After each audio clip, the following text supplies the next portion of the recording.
The fluorescent lights of Seattle General Hospital's emergency room flickered overhead as Marcus Bennett rushed through the sliding glass doors, his 8-year-old daughter Lily cradled in his arms. Rain dripped from his jacket onto the sterile white floor, leaving a trail behind him. Outside, the November storm battered the Pacific Northwest with its usual ferocity, but Marcus barely noticed. His entire world had narrowed to the small, whimpering child in his embrace. "Please, someone help!" His voice cracked with desperation, cutting through the ambient noise of beeping monitors and hushed conversations. Lily had been complaining about stomach pain all evening. Marcus, a software engineer who'd been working from home, initially thought it was something she ate, but when she doubled over in agony, her face pale and sweating, he knew this was serious. As a single father for the past 3 years, since his wife Emma died in a car accident, Marcus had learned to trust his instincts when it came to his daughter. A triage nurse, a middle-aged woman with tired eyes and graying hair pulled back in a tight bun, looked up from her computer station. "Sir, please calm down. What seems to be the problem?" "My daughter. She's in severe pain. Her stomach. She's been vomiting, and she's burning up with fever." Marcus's hands trembled as he held Lily closer. She whimpered against his chest, her small fingers clutching his shirt. The nurse stood, her expression shifting from annoyance to concern as she assessed Lily's condition. "Bring her over here. Let me take her vitals." Marcus gently laid Lily on the examination bed in the triage area. The little girl's face was flushed, her dark curls matted with sweat.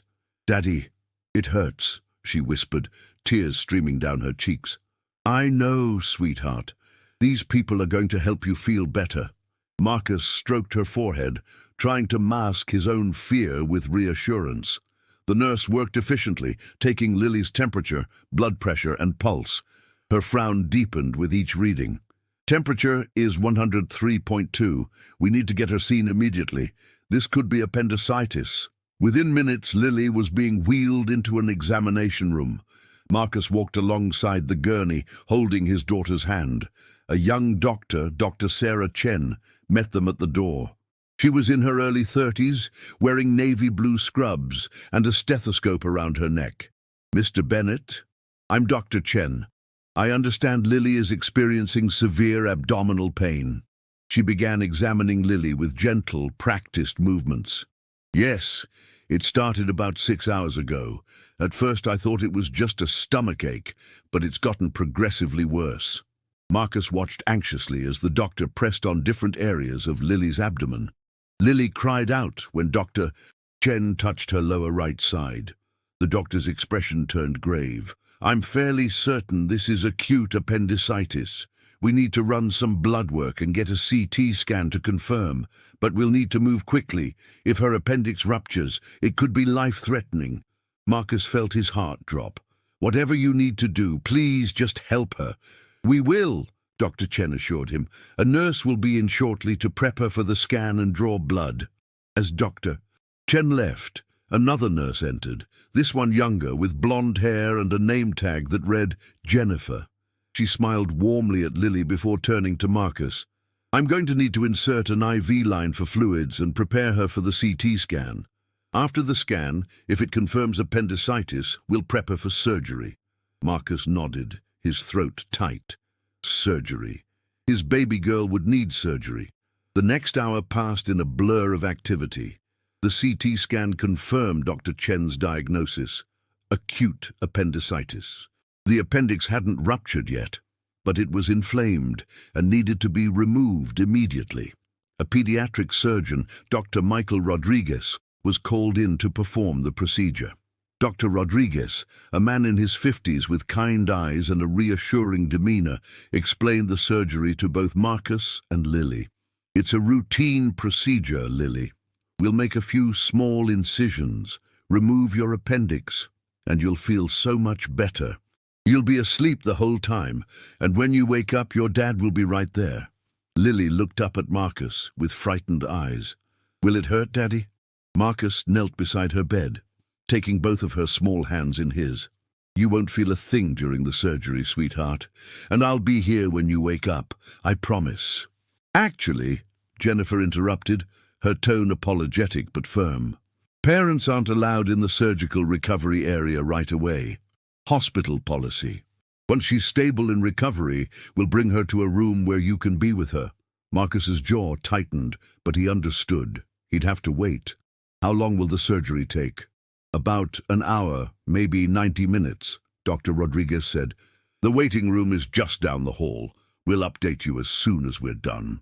As they prepared to take Lily to the operating room, Marcus leaned down and kissed her forehead. I love you so much, Lily Bean. Be brave for me, okay? I love you too, Daddy. Her voice was small and scared. Marcus watched as they wheeled her away, his heart breaking with every inch of distance between them. He found his way to the surgical waiting room, a sterile space with uncomfortable plastic chairs, outdated magazines, and a television playing the evening news on mute. Only 2 other people occupied the room, an elderly couple holding hands, their faces etched with worry. He sat down, his leg bouncing with nervous energy. The minutes crawled by like hours. He tried to distract himself by checking his phone. Messages from his sister asking how Lily was doing, work emails he couldn't focus on, a calendar reminder about a parent-teacher conference next week. Everything seemed trivial compared to what was happening in that operating room. 73 minutes later, Dr. Rodriguez emerged in his surgical scrubs, his mask pulled down around his neck. Marcus jumped to his feet. The surgery went perfectly, Dr. Rodriguez said, and Marcus felt his knees go weak with relief. We removed the appendix before it ruptured. Lily did great. She's in recovery now, and she should be waking up shortly. Thank you, Marcus managed, his voice thick with emotion. Thank you so much. She'll be transferred to a pediatric room soon. The nurses will come get you when she's settled. Marcus sat back down, finally allowing himself to breathe. His daughter was okay. She was going to be okay. 30 minutes passed. Then 45. An hour. Marcus approached the nurse's station twice, each time being told that Lily was still in recovery and they'd call him soon. By the 90-minute mark, his patience was wearing thin. Finally, a nurse, a different one this time, older and stern-looking, approached him. Mr. Bennett? Yes, can I see my daughter now? The nurse's expression was oddly cold. Your daughter has been moved to room 437 in the pediatric wing. However, I need to inform you of our unit's policies before you go up there. Marcus frowned. Policies? What policies? The pediatric wing, particularly the recovery and overnight observation areas, has specific visiting guidelines. We prioritize creating a comfortable, safe environment for our young patients. Of course, Marcus said impatiently. I understand that. Can I see her now? The nurse's lips pressed into a thin line. Sir, our policy is that mothers and female guardians are given priority for overnight stays with pediatric patients. The rooms are designed with only one parent bed, and we've found that children, especially young girls, are more comfortable with female caregivers during recovery. Marcus stared at her, not quite comprehending what he was hearing. I'm sorry. What are you saying? I'm saying that as Lily's father, you'll be able to visit during designated hours, but you won't be permitted to stay overnight in her room. We'll need to contact her mother or another female relative to... Her mother is dead. The words came out harsh, sharp as broken glass. The nurse blinked, momentarily thrown off. I'm sorry for your loss, but the policy still stands. Is there a grandmother, an aunt, or another female guardian who could... No. Marcus's voice rose, drawing the attention of other people in the waiting area. There's no one else. I'm her father. I'm her only parent. And you're telling me I can't stay with my 8-year-old daughter after she just had surgery. Sir, please lower your voice. I understand this is frustrating, but these policies are in place for good reasons. Children need their parents. Marcus was shaking now, 3 years of single parenthood, of being questioned and doubted and treated as less than flooding through him. I've been her sole caregiver since she was 5 years old. I've stayed up with her through every nightmare, every fever, every scraped knee. I know exactly what she needs, and what she needs right now is her father. Mr. Bennett, I'm going to have to ask you to calm down, or I'll need to call security. The threat hung in the air between them. Marcus took a deep breath, forcing himself to regain control. Getting kicked out wouldn't help Lily. I want to speak to whoever is in charge, he said, his voice low but steady. Right now. The nurse's expression remained impassive.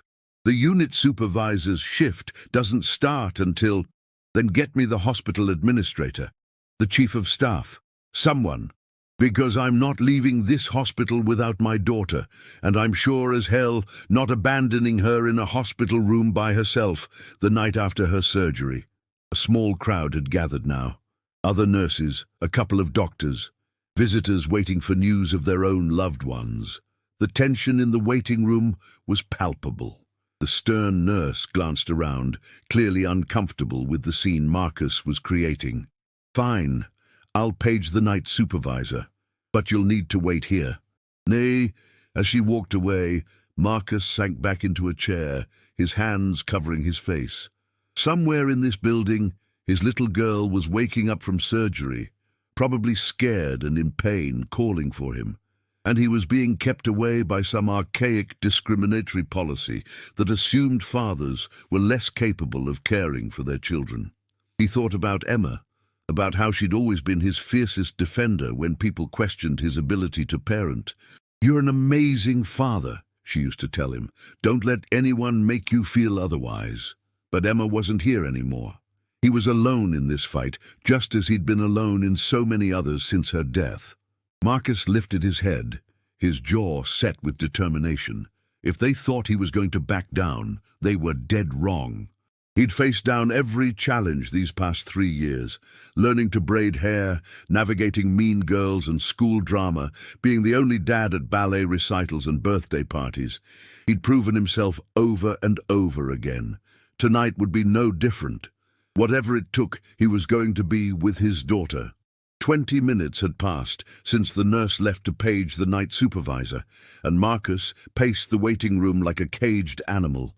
Each second that ticked by was another second Lily was alone, possibly frightened, definitely confused about why her father hadn't come to her yet. His hands clenched and unclenched at his sides as he fought the urge to simply walk past the nurse's station and find room 437 himself. The elderly couple who'd been in the waiting room earlier approached him quietly. The woman, her silver hair neatly styled despite the late hour, placed a gentle hand on his arm. "We couldn't help but overhear," she said, her voice soft but firm. "What they're doing to you is wrong. My husband and I, we've been coming to this hospital for 40 years. Our grandson had surgery here last year, and our son-in-law stayed with him every night. They never said a word about this policy." Her husband nodded, his weathered face set in a scowl. "Sounds like discrimination to me.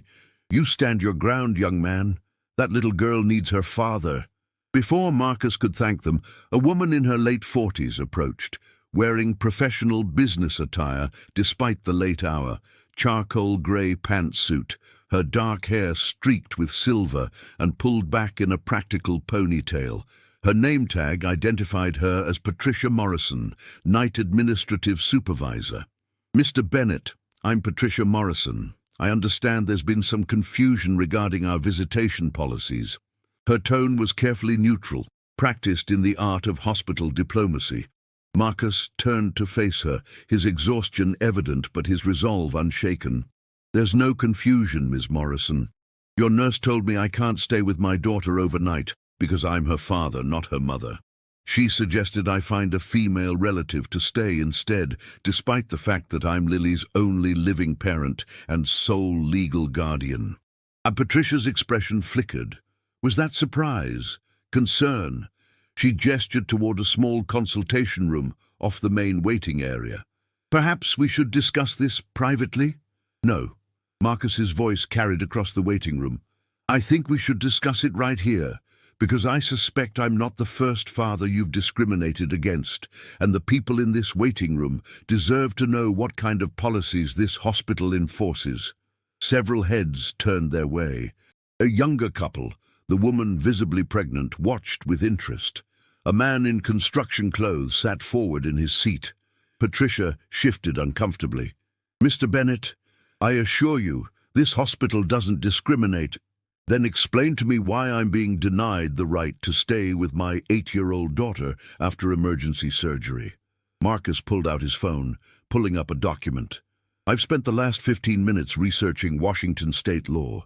Did you know that RCW 7041 110 specifically prohibits hospitals from denying visitation rights to parents based on sex? It's a violation of the Washington law against discrimination." Patricia's carefully maintained composure cracked slightly. "Mr. Bennett, our policies are designed with the best interests of the children in mind. Studies show that pediatric patients often recover better with maternal—" "Show me the studies," Marcus interrupted, his voice sharp. "Show me the peer-reviewed research that says children with single fathers recover worse than children with mothers. Show me the data that justifies keeping a widowed father away from his daughter the night after her emergency surgery." The waiting room had gone completely silent. Even the television's muted news seemed intrusive in the heavy quiet. Patricia took a breath, recalibrating her approach. "Mr. Bennett, I understand you're upset, but surely you can see our perspective.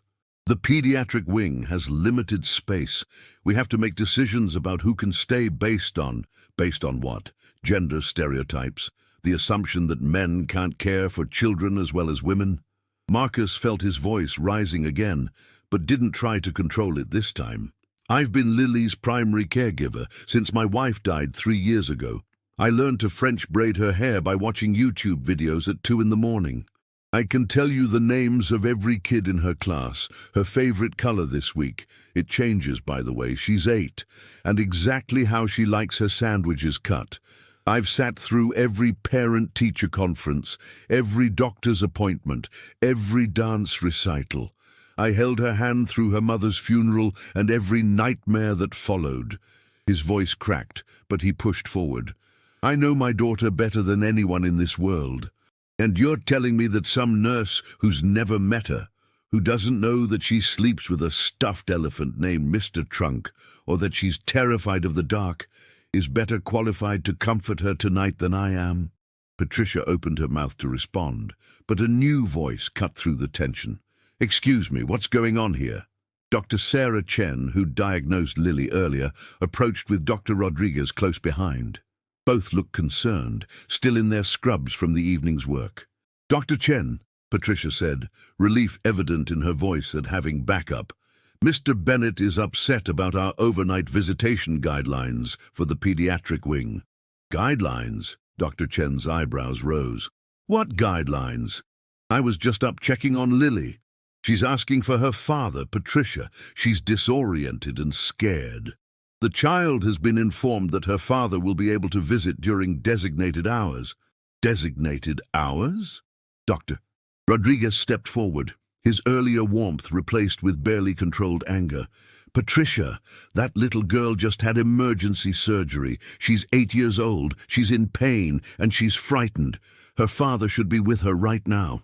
"Dr. Rodriguez, with all due respect, this is an administrative matter." "No, it's a patient care matter," the surgeon interrupted. "And as the physician responsible for Lily's post-operative care, I'm telling you that her emotional well-being is just as important as her physical recovery. She needs her father." Patricia's jaw tightened. "There are liability concerns, insurance requirements. The pediatric wing has specific protocols. I've been operating in this hospital for 17 years. Dr. Rodriguez said, his voice dangerously quiet. "I've never heard of these protocols. When did they start?" The question hung in the air. Patricia glanced around the waiting room, clearly aware that this conversation had an audience. The elderly gentleman who'd spoken to Marcus earlier had his phone out, recording. Several other people were doing the same. Perhaps we should continue this discussion in my office, Patricia tried again. No, Marcus said firmly. My daughter is awake and asking for me. I've been patient. I've listened to your explanations and your policies and your protocols, but my patience is gone. Either you let me go to my daughter right now, or I'll call every news station in Seattle and tell them how Seattle General Hospital discriminates against single fathers. Mr. Bennett threatening the hospital, it's not a threat, it's a promise. Marcus pulled out his phone again. I've already documented this entire conversation. I have witnesses. And I'm guessing I'm not the only single father this has happened to. How many others have you turned away? How many fathers sat in this waiting room while their children suffered because you decided men weren't nurturing enough? Dr. Chen moved to stand beside Marcus. Patricia, I've worked in this hospital for 6 years. I've seen countless fathers stay overnight with their children in the pediatric wing. My own father stayed with me when I had my appendix out at this hospital 30 years ago. So either these policies are brand new or they're being selectively enforced. Either way, it's wrong. I agree, said Dr. Rodriguez. As Lily's surgeon, I'm making a medical recommendation that her father be allowed immediate access and overnight privileges. If you choose to overrule that recommendation, I'll document it in her chart and I'll copy the board of directors. Patricia looked between the two doctors, Marcus, and the room full of witnesses, several still recording on their phones. Her professional composure was crumbling. There seems to have been a miscommunication, she said finally, her tone clipped. Mr. Bennett, you're absolutely welcome to stay with your daughter. I'll speak with the nursing staff about the confusion. Confusion? Marcus's laugh was bitter. That nurse was very clear about your policy, Ms. Morrison. This wasn't confusion. This was discrimination, plain and simple. Mr. Bennett, I apologize if you felt... Don't apologize to me. Apologize to my daughter, who's been lying in a hospital bed wondering where her father is. Marcus started toward the elevators, Dr. Chen and Dr. Rodriguez flanking him. Mr. Bennett, wait, Patricia called after him. I really do need to speak with you about this incident. We take all complaints seriously. Marcus turned back, his eyes hard. You'll hear from my lawyer about this incident. Right now, I need to see my daughter. The elevator ride to the 4th floor felt interminable. Dr. Chen stood beside him, her hand briefly touching his arm in a gesture of support. You did good down there, she said quietly. My dad was a single father too after my mom left. He faced stuff like this all the time. People assuming he didn't know what he was doing, that he needed help, that a father couldn't possibly be enough. But he was enough. He was everything, just like you are for Lily. Marcus nodded, not trusting his voice. The pediatric wing was painted in cheerful colors, soft yellows and blues, with murals of cartoon animals on the walls. Under different circumstances, Marcus might have appreciated the effort to make the space less intimidating for children. Right now, he barely noticed. Room 437 was halfway down the hall. Through the partially open door, Marcus could hear soft crying. His heart clenched. He pushed the door open gently. Lily lay in the hospital bed, looking impossibly small, surrounded by white sheets and medical equipment. Her eyes were red from crying, and when she saw him, her face crumpled. "Daddy!" Marcus was at her side in seconds, carefully gathering her into his arms, mindful of her IV line and the surgical site. "I'm here, baby. I'm here. I'm so sorry it took so long. I woke up and you weren't there." Lily sobbed against his chest. "The nurse said you had to go home, that you'd visit tomorrow, but I wanted you now." White-hot anger flooded through Marcus. They'd lied to her. They'd told his 8-year-old daughter, still groggy from anesthesia and in pain from surgery, that her father had abandoned her. "I was never going home without you," he said fiercely, kissing the top of her head. "Never. I was downstairs the whole time, fighting to get to you. I will always fight to get to you, Lily. Always." "Promise?" "I promise, sweetheart. I'm not going anywhere." Dr. Chen appeared in the doorway, her smile warm. "How are you feeling, Lily?" "My tummy hurts," Lily said, her voice small. "I know it does. We're going to keep you comfortable with pain medicine. Your dad's going to stay right here with you tonight, okay?" Lily's grip on Marcus tightened. "Really? He can stay?" "Really," Dr. Chen confirmed, shooting a meaningful look at Marcus. "Hospital policy." After the doctors left, Marcus settled into the reclining chair beside Lily's bed, holding her hand. The anger was still there, simmering beneath the surface, but his daughter needed him calm and present. "Daddy?" Lily's voice was drowsy from the pain medication. "Yeah, Lily Bean? Are you okay? You seem sad." Marcus swallowed hard. Even now, even in pain and scared, his daughter was worried about him. "I'm fine, sweetheart. I'm just glad you're okay." The nurse downstairs was mean. She said single dads aren't good at taking care of sick kids. She said I needed a mommy. Marcus closed his eyes, forcing down the rage that threatened to overwhelm him. That nurse was wrong, Lily. Dead wrong. Being a good parent isn't about being a mom or a dad. It's about being there, about loving your kid with everything you have. And nobody loves you more than I do. "I know, Daddy." Lily's eyes were drifting closed. "You're the best parent ever. Even better than Madison's mom. And she brings the good snacks to school." Despite everything, Marcus smiled. High praise. As Lily drifted off to sleep, her small hand still clutching his, Marcus pulled out his phone.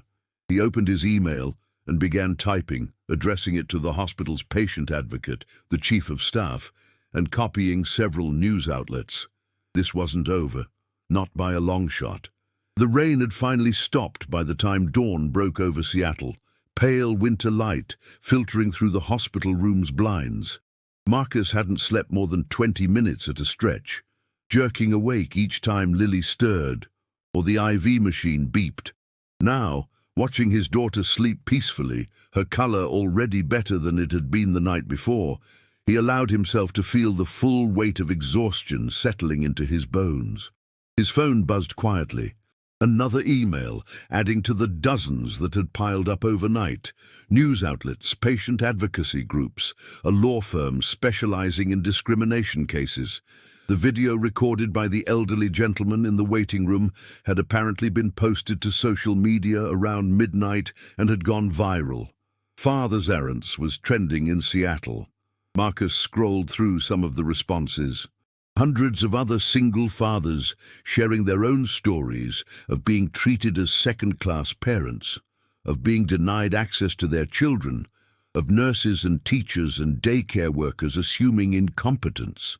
The systemic nature of it was staggering. A soft knock at the door pulled his attention up. A woman in her 60s entered, wearing a professional navy suit and a warm but careful smile. Her name tag identified her as Joan Reeves, patient advocate. "Mr. Bennett, I'm so sorry to disturb you. Is now an okay time to talk?" Marcus glanced at Lily, still sleeping soundly, then nodded. "Keep your voice down, please." Joan pulled a chair closer, keeping a respectful distance. "First, I want to apologize on behalf of Seattle General. What happened last night was completely unacceptable. There is no hospital policy that prioritizes mothers over fathers for overnight stays. What occurred was a result of individual bias and outdated attitudes that have no place in our facility." "Individual bias," Marcus repeated, his voice flat. "That's one way to describe discrimination." Joan didn't flinch. "You're right. It was discrimination. The nurse who told you that you couldn't stay has been suspended pending a full investigation. Ms. Morrison, our night supervisor, has been placed on administrative leave. We're conducting a comprehensive review of all policies and practices in the pediatric wing." "That's a start," Marcus said, though his expression remained guarded. "What about the fact that they lied to my daughter? Told her I'd gone home?" Joan's face tightened with genuine distress. "That was unconscionable. I've read your email, Mr. Bennett, and I've reviewed the incident reports. Everything you described has been corroborated by multiple staff members and witnesses. The hospital is taking this very seriously. Are you? Marcus leaned forward. Or are you just worried about the lawsuit and the bad publicity? Both, Jones said honestly. I'd be lying if I said the hospital wasn't concerned about legal ramifications. But speaking personally, as someone who's worked in healthcare for 35 years, I'm horrified by what happened to you and Lily. My younger brother is a single father. I've watched him face this kind of prejudice for years. It needs to stop. Before Marcus could respond, Dr. Rodriguez entered, looking considerably more rested than he had at midnight. He smiled at Lily's sleeping form, then turned to Marcus and Joan. How's our patient this morning? She's been sleeping well, Marcus reported. Last pain medication was at 4 a.m. Dr. Rodriguez checked Lily's chart, then gently examined her abdomen. Lily stirred but didn't wake. Everything looks good. If she continues to progress like this, she might be able to go home as early as tomorrow afternoon. That's great news, Marcus said, relief evident in his voice. After Dr. Rodriguez left to continue his rounds, Joan pulled out a tablet. Mr. Bennett, I'd like to discuss some concrete steps the hospital is taking in response to last night's incident. Would that be all right? Marcus nodded, though his body language remained defensive. First, mandatory training for all staff on gender bias and parental rights, not just a video they can click through, actual meaningful education with outside experts. Second, we're revising all our intake forms and protocols to be gender neutral. No more default assumptions about caregiving roles. Third, we're establishing a rapid response system for discrimination complaints, so issues like this can be escalated and addressed immediately. What about the nurses who did this? Marcus asked. And the one who turned me away, the one who lied to Lily? The nurse who initially informed you of the policy is Brenda Hutchins. She's been with the hospital for 23 years. This isn't her first complaint about bias against fathers, though previous incidents were less severe. Joan's expression was somber. Her suspension is without pay, and depending on the investigation's findings, she may face termination. The nurse who told Lily you'd gone home is newer. She claims she was following what she thought was protocol, based on what Brenda told her. That's not an excuse, but it does speak to a larger cultural problem within the department. Marcus was quiet for a moment, processing. I don't want to ruin anyone's career. I just want things to change. Sometimes careers need to be disrupted for change to happen, Joan said gently. If someone can work in healthcare for over 2 decades and still treat single fathers as lesser parents, that's a fundamental failure of professional standards. Lily began to stir, her eyes fluttering open. Daddy? Marcus was immediately at her bedside, taking her hand. Hey, sleepyhead, how are you feeling? Sore, Lily said, her voice still rough with sleep. But better. Is it morning? It is. You've been asleep for a while. The doctor says you're doing great. Lily's eyes found Joan. Who's that? This is Ms. Reeves. She works here at the hospital, making sure people are treated fairly. Joan stood, moving closer to the bed with a gentle smile. Hi, Lily. I heard you were very brave yesterday. How would you like some apple juice? I bet I can sweet-talk the nurses into bringing you some. Lily's face brightened slightly. With ice. With lots of ice, Joan promised. She excused herself, leaving Marcus and Lily alone. Daddy, are you mad at the hospital? Lily asked, her perception as sharp as ever. Marcus considered how to answer. He'd always been honest with Lily, perhaps more honest than some parents were with their 8-year-olds. But Emma's death had taught him that life was too short for comfortable lies. I was very upset last night, he admitted. Some people here treated me unfairly because I'm your dad instead of your mum. They thought dads aren't as good at taking care of kids. Lily's expression turned indignant. That's stupid. You're the best at taking care of me. Thank you, baby. The hospital knows they made a mistake and they're trying to fix it. Good, Lily said firmly. Then more quietly, I wish Mommy was here, though. She'd yell at them. Marcus's throat tightened. Yeah, she would. She'd probably have the whole hospital terrified within 5 minutes. Lily giggled, then winced, holding her stomach. Ow, laughing hurts.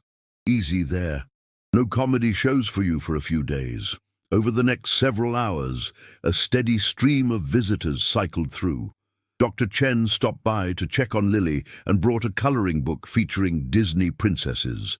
A different nurse, an older man named Robert, who apologized profusely for his colleague's behavior, brought apple juice and pudding.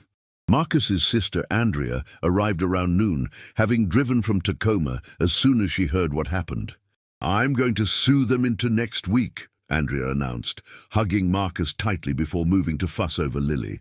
There's already a law firm that reached out, Marcus said, but I'm not sure I want to go that route. Andrea stared at him. Marcus, they discriminated against you. They traumatized Lily. You have every right. I know, and I'm not saying I won't pursue it. I just want to see if they actually follow through on the changes they're promising. He ran a hand through his hair. Fighting a lawsuit would take years. I've already been through one legal battle to update Lily's school records after Emma died, to prove I had the right to make medical decisions without a mother's signature. I'm tired, Andrea. His sister's expression softened. You shouldn't have to keep proving yourself. You're an amazing father. Tell that to the rest of the world, Marcus said wryly. By late afternoon, Lily was sitting up in bed, the color back in her cheeks, demanding to watch cartoons and complaining about the hospital food, all good signs, according to Dr. Rodriguez. Marcus was scrolling through his phone, reading more responses to the viral video, when Joan returned. Mr. Bennett, do you have a moment? There's someone who'd like to speak with you. A man in his 70s entered the room, distinguished-looking with white hair and kind eyes behind rimless glasses. His suit was expensive but understated. Mr. Bennett, I'm Harold Chen, the hospital's chief of staff. Sarah, Dr. Chen, is my daughter. Marcus stood, shaking the offered hand. Dr. Chen is an excellent physician. She took great care of Lily. She told me what happened last night. Actually, she told me quite forcefully that if I didn't address this situation immediately and thoroughly, she'd resign. Harold smiled slightly. My daughter doesn't make idle threats. Neither did her mother, who I lost to cancer 15 years ago. I raised Sarah and her brother as a single father, Mr. Bennett. I understand what you faced last night, perhaps better than most administrators would. Harold pulled up a chair, positioning himself so he could include Lily in the conversation, though she was absorbed in her cartoon. I want you to know that the changes Joan outlined aren't just promises. They're being implemented starting today. I've personally met with the entire pediatric nursing staff. We've also established a scholarship in your daughter's name, the Lily Bennett Fund for Single-Parent Support. It will help single parents cover costs associated with their children's medical care.